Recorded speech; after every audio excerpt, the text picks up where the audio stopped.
मैं हूं सैयद रजी। हेडलाइंस आप जान चुके हैं। अहम खबर दें आपको, बड़ी अदालत का बड़ा फैसला, तमाम नजरें सुप्रीम कोर्ट की जानिब। इलेक्शन इल्तिवा केस पर सुप्रीम कोर्ट आज फैसला सुनाएगी। केस का फैसला 6 समातों के बाद गुज़िश्ता रोज महफूज किया गया था। तीनों अरकान के बेंचेस में मामूल के मुकदमात की समातें मुकम्मल।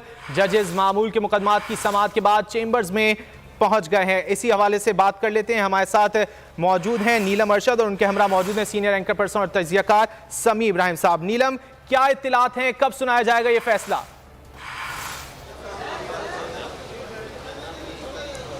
जी बिल्कुल, आपको बताएं कि ये फ़ैसला जो है गुज़श्ता रोज़ महफूज किया गया था और अभी इम्कान ये है कि शायद ये फ़ैसला आज 4 बजे सुनाया जाएगा। इस वक्त समी इब्राहिम साहब मेरे साथ मौजूद हैं, तो इनसे जानते हैं सर क्या कहेंगे। एक जो वज़ारत दिफ़ा की रिपोर्ट आज जमा करानी थी वो करवा दी गई है। जजेस जो इस बेंच का हिस्सा हैं अपने अपने चैम्बर्स में वापस जा चुके हैं मामूल की मुकदमात की समात के बाद।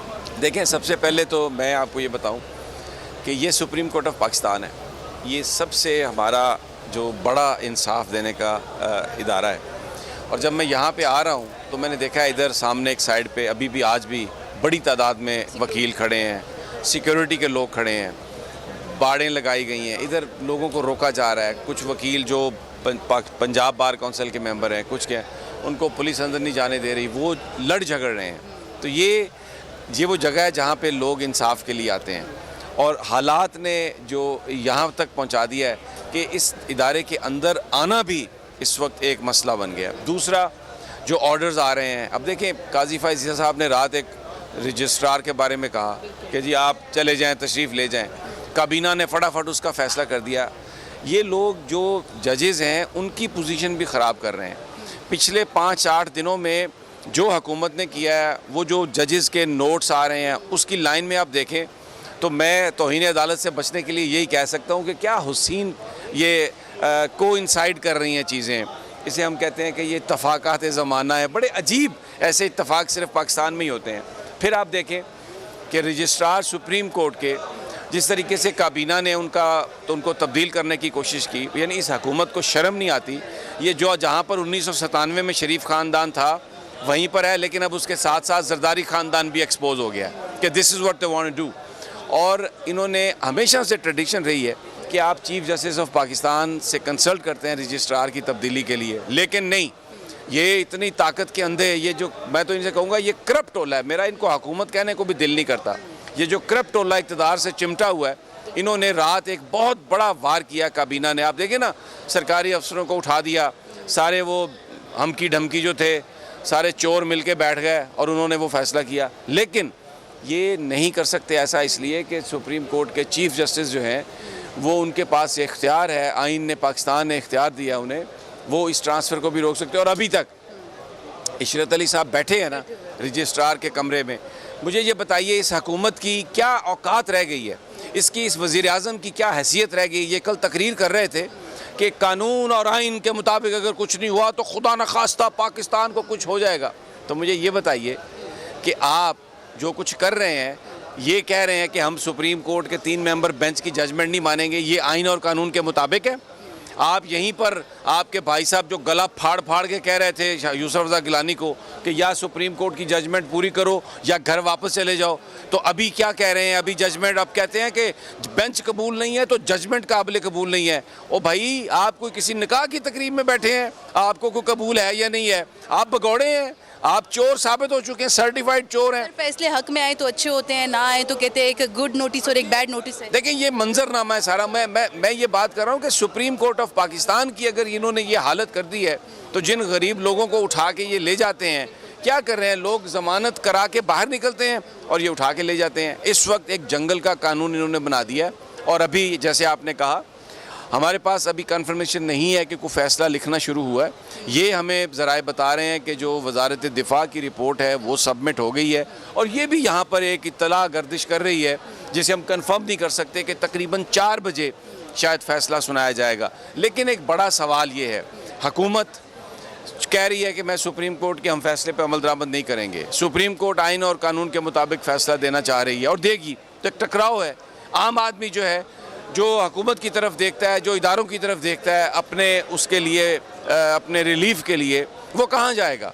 और जो इस वक्त सूरत हाल बना दी गई है ये जो यहाँ पर सूरत हाल है, मैं आपको बताऊँ इंतहाई अफसोसनाक है, लेकिन इसमें एक सिल्वर लाइनिंग है कि एतजाज़ एहसन, लतीफ़ खोसा, हामिद खान, इश्तियाक अहमद, यहाँ पे शबीर रिजवान कियानी और सैकड़ों की तादाद में जो वकला हैं वो इसलिए बाहर हैं और वो सड़कों पर हैं, और वो ये कह रहे हैं कि अगर आपने ये फ़ैसला इसको इम्प्लीमेंट नहीं किया तो ये जो भी फ़ैसला होगा तो हम इसको रजिस्ट करेंगे। और अब देखना ये है कि अगर फ़ैसला इंतखाबात का आता है तो क्या उसमें कोई बाकायदा कोड ऑफ कंडक्ट भी आता है, क्या कोई इम्प्लीमेंटेशन बेंच भी बैठता है उस पर। तो देर आर अभी बहुत सारे सवाल हैं। मैं आपको बताऊं, लड़ाई जो है, टकराव किसी कैफियत है, और ये आगे हम इसी सिमत में जाएंगे। और बस अल्लाह ताला से मेरी तो ये दुआ है कि अल्लाह ताला खैर करे और पाकिस्तान पर अल्लाह ताला अपनी रहमत करे। बाकी ये शबीर साहब से पूछ लें। नक्शा थैंक यू खींचे शबीर साहब। आवाज़ शबीर आप बताइएगा, इतलात क्या हैं? थोड़ा सा हमें नक्शा खींचने की ज़रूरत है कल के और आज के दरमियान। कल भी वकला बाहर मौजूद थे, आज भी वकला बहुत बड़ी तादाद में मौजूद हैं, और कल भी वज़ीर आज़म शहबाज शरीफ की सिक्योरिटी यहाँ पर आई थी, आज भी उनकी सिक्योरिटी यहाँ पर आई हुई है। राना सनाउल्लाह ने कुछ देर बाद यहाँ पर आना है। अता ताड़र आए, मेरी उनसे बात हुई है, वो अभी भी अपनी उस बात पर बज़िद हैं कि हम 3 रुकनी बेंच का फ़ैसला नहीं मानेंगे। मैंने रजिस्ट्रार सुप्रीम कोर्ट के हवाले से उनसे पूछा कि कल जो आपने बड़ी जल्दी में कैबिनेट ने डिसाइड करके उनको, ये तो आपके पास अथॉरिटी नहीं है, तो उन्होंने कहा नहीं, ये चीफ जस्टिस के पास अथॉरिटी नहीं है, ये एडमिनिस्ट्रेटिव पावर्स हैं और ये हमारे पास हैं, हम अपने फ़ैसलों पर कायम हैं। दूसरी एक अहम बात ये है कि फ़ैसला आएगा, सबको ये फ़ैसला कबूल करना पड़ेगा। ये बहुत जल्दी में कैबिनेट्स की मीटिंग बुला रहे हैं, कभी इन्होंने एक साल में इतनी काबीना की मीटिंग्स नहीं बुलाई। इसमें एक बात ऐड कर दूँ, आप देखें ना, वो बाहर ही बैठा है, इधर मुर्गी का खून दिखा के प्लेटलेट्स ऊपर नीचे करके चला गया। जरदारी भी हॉस्पिटल में दाखिल हो गया है, और अब ड्रामा ये कर रहे हैं कि अदालत में वो हॉस्पिटल में लेट गए तो यूं करके वो दिखा रहे हैं। इनको सबको पता है कि इन्होंने क्या करना है। ये बिल्कुल आखिरी हद तक जाने की ये बात कर रहे हैं, इनको पाकिस्तान का कोई ख्याल नहीं है। बिल्कुल सही कहा कल उसने, चौधरी एतजाज़ ने, कि डॉलर ऊपर जाता है तो इसहाक डार की वेल्थ ऊपर जाती है, क्योंकि इनकी सारी वेल्थ डॉलर्स और पाउंड्स में है। और मुझे ये बताएं, नवाज शरीफ ये कहे कि अगर फ़ैसला हमारे ख़िलाफ़ आया तो डॉलर 500 रुपये का हो जाएगा। ये हुकूमत है, ये किंगडम है, ये 22 करोड़ लोगों, गैरतमंद लोगों का मुल्क है। ये चंद चोर जो लोग हैं उनकी ये एक आमाजगाह इसको बना दिया गया। So very sad. मैं आपको बताऊं, अगर आप देखें ना एज ए पाकिस्तानी, आपका दिल दुखता है। ये मैं बताऊं आपको कि क्या इन्होंने हाल कर दिया सिर्फ इसलिए कि इमरान खान इलेक्शन जीत जाएगा, हमने इलेक्शन नहीं कराना। यानी मुल्क में इन्होंने पता नहीं कितनी दहशतगर्दी करा दी है। ये जो रिपोर्टें सबमिट कर रहे हैं, रिपोर्ट के मुताबिक तो हम पाकिस्तान में पता नहीं मौजाना तरीके से रह रहे हैं। पता, मैं अपने घर ही नहीं जा सकता यहाँ से, ये हालत कर दी है। आप देखें सिक्योरिटी की कैसी वजूहात बता रही हैं, बड़ी मुश्किल से इंटरनेशनल टीमें पाकिस्तान आ रही हैं, ये कर क्या रहे हैं? अब्बास उस टाइम में नहीं बता दिया, वरना तो उसी टाइम में न्यूजीलैंड की टीम ने आना है। ये किस तरीके से जस्टिफाई करेंगे हमारा मुल्क सिक्योर है, आगे फ्यूचर टूर्स प्रोग्राम है, और भी क्रिकेट के अलावा, स्पोर्ट्स के अलावा और बहुत से मसाइल हैं जो कि ये पैदा कर रहे हैं आने वाले दिनों के लिए। सारा जो मेन स्ट्रीम मीडिया है, देखें सोशल मीडिया पर आपको कुछ नजर आ रहा है, मेन स्ट्रीम मीडिया पर इतना क्रैक डाउन है। ये ना दिखाएं, वो ना दिखाएं, ये ना करें, वो ना करें। मैं कहता हूं कि ये जो सारी इनकी जो आपको एक तकब्बुर नजर आता है गुफ्तगू में, वो क्यों है? इसलिए कि ये कहते हैं कि सब लोग हमारे साथ हैं, ताकतवर लोग, ताकतवर हल्के हमारे साथ हैं। तो ये बेसिकली, मैं तो सिर्फ ये कहूँगा, जो हमारे ताकतवर लोग हैं, जो ज़िम्मेदारान हैं, जो भी कर रहे हैं, हमारे पास कोई एविडेंस नहीं है, इसलिए मैं किसी को पिन पॉइंट नहीं कर सकता, कि खुदा के लिए इस मुल्क पे रहम करें, 22 करोड़ लोगों पे रहम करें, इलेक्शंस करवा दें। अगर इमरान खान को लोग चाहते हैं तो आपको इक़्तिदार उसे देना पड़ेगा। 71 में आपने शेख मुजीब को इक़्तिदार नहीं दिया तो ये मुल्क टूट गया। 88 पीपल्स पार्टी के लोग थे और 161 अवामी लीग के लोग थे। इन्होंने इक़्तिदार नहीं दिया अवामी लीग को, तो पाकिस्तान टूट गया। बांग्लादेश, सबसे बड़ा जो वजह थी वो ये थी कि 161 वाले को इक़्तिदार नहीं मिला था। बहरहाल this is what it is. बाकी अल्लाह ताला जो है वो रहम करे। सही है।